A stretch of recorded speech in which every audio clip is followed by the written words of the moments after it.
Louis St. Pierre and his girlfriend Courtney own a small homestead in Stanley, New Brunswick. To me, the difference between a farm and a homestead is that a homestead is self-sustaining. It's going to want to diversify its activities, which is what we're doing here, and it can be used on a personal scale as well as on a commercial scale. So I moved here from Montreal. I put my life of a musician behind me, and I decided to come here to live a stress-free life, close to nature, and where I could grow my own food. I decided to go and study jazz because jazz is so in the moment. There's a real connection that you can develop with your fellow musicians on stage, live. There's just nothing that compares in terms of music. 5 years ago, I posted an ad online trying to sell some organic eggs just to test the market, see if a business would fly. And Courtney commented, and I said, "Hey, you look pretty cute, and I guess you like my pickup line." And then I came to the farm and he took me on a tractor ride, and we've pretty much been together ever since. Didn't have a lot of experience when we first started. We read a lot of books and we did some master classes online. It was very humble beginnings. Yeah, I had never done any gardening or farming at all before. So when we started 5 years ago, that was my first time doing any of this. So we've learned a lot for sure. We started with 5 vegetable baskets delivered weekly, and last year we did over 70, which was pretty satisfying, and we're hoping to double that this year. Here on the homestead, we practice biointensive farming. You try to maximize your yield per square foot. That's what biointensive is all about.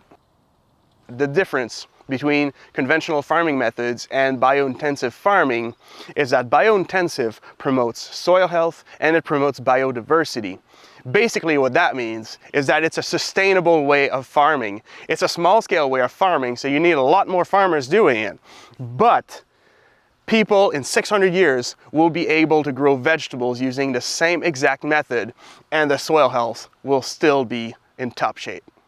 One aspect of biointensive farming is how tight the plants are together. In conventional farming, you could never do that because you have to accommodate the space of a tractor between your rows. The benefits of planting plants so tight together is to diminish the weed pressure. There's not a lot of sun that will make it at the bottom of these plants. Therefore, there's not going to be a lot of weeds that are going to be able to grow. This landscape fabric is great because it reduces the need of using herbicides. The main purpose of landscape fabric is to diminish weed pressure. It allows water through, but it does not allow light through. Therefore, the weeds cannot thrive. Only the sun can only reach your main crop. We're currently standing in one of our fields. When we're not using our fields, we cover them with silage tarps. These tarps do not allow the light to go through, therefore the weeds cannot grow. In the summer, it also gets really hot, so we can kill weeds without using any herbicides or any tilling by using these tarps. On the farm, we use the flame weeder a lot. We use it because it's the most efficient one. It's very quick, it's eco-friendly, and we use it to get rid of these kind of weeds when they are at the earliest stage of their lives. We use it basically so that we don't have to use herbicides. That's a very good way to get rid of the weeds when they're at a very young stage. This flame weeding method has been popularized in Europe. We raise our chickens here on the homestead without using any antibiotics. We feed them high quality, local, non-GMO feed. They get to go on pasture when they're about 4 weeks old, and because of that, it takes us about 12 weeks to grow them compared to 6 weeks in the factory farms. I think the chicken industry is inhumane. The least we can do for these guys is to offer them a good quality of life while they're here. They give their lives for us to be fed, so that's the least we can do. I'm about to put some fresh compost on a few of our perma beds, and this is our awesome BCS manure spreader. We are in our plant nursery. That's where we start our seeds and turn them into seedlings that we then transplant in the gardens. We start seeds in the nursery. That allows us to gain about a month to a month and a half in production, which in New Brunswick is a really big deal. So it allows us to have some crops like beets earlier, so we can have some beets ready by mid-June compared to early August if we were to direct seed them. In here, basically, it's a perfect growing environment for plants. Humidity is controlled, temperature is controlled, and that's the main thing. You want enough heat in order for your seedlings to start earlier. We are in a passive solar greenhouse. There's not many of them in the province. It's basically designed to allow a maximum of light through without losing too much in the winter. So that's actually a greenhouse you can use in the winter.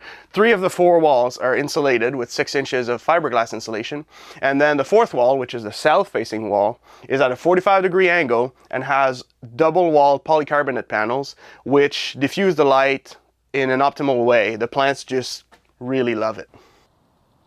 The difference between this greenhouse and a regular greenhouse would be that the heat is trapped so much better in the winter. Because we're insulated, we can actually grow if we wanted to in the winter months, while on a regular double plastic greenhouse, so much heat would escape. You would be basically heating a tarp, and that consumes so much propane. You would use for the same amount of space, you'd use about 4 times the amount of heat that we use in the cold months if you were using a regular conventional greenhouse. We try to be as independent as possible, as self-sustainable as possible. One way for us to achieve that goal was to build our house and have it completely off the grid.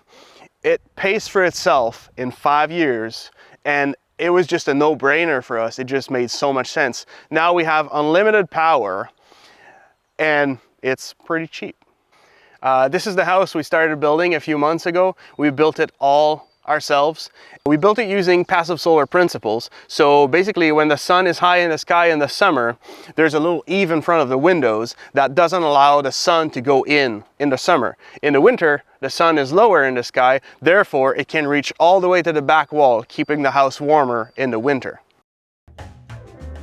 Starting a farm is a great experience. It's not meant for everyone. You cannot be scared of physical labor. You cannot be scared of setbacks. You know, you're going to be working in the heat. You're going to be working in the cold.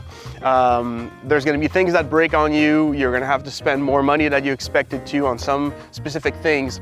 But at the end of the day, when your customers come to you and they say that they've just had the best meal they've ever had in their entire lives from veggies that you grew, it's a pretty good feeling.